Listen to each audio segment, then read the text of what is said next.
சிவபெருமானுக்கே ஞானத்தை உபதேசம் செய்யக்கூடிய அற்புதமான திருத்தலமாக சுவாமிமலை விளங்குது.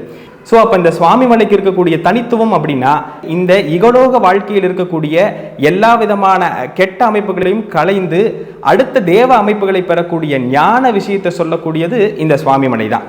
பொதுவாக முருகப்பெருமான் 3 விதமான அமைப்புகளை கொண்டவராக இருக்கார். எந்த சுவாமிக்குமே இந்த மாதிரியான ஒரு சக்தி கிடையாது.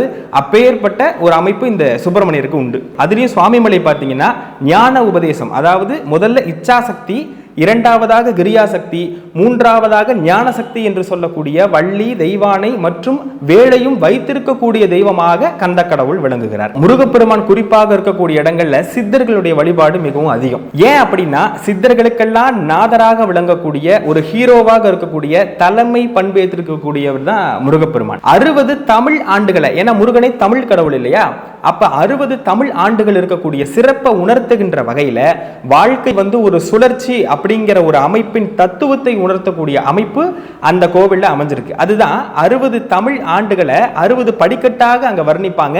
அந்த 60 படிக்கட்டுகளுக்கும் சிறப்பான பூஜைகள் சிறப்பான நாட்கள்ல அங்கு நடைபெறுகிறது அப்படிங்கிறது ஒரு குறிப்பிடத்தக்க ஒரு விஷயம்.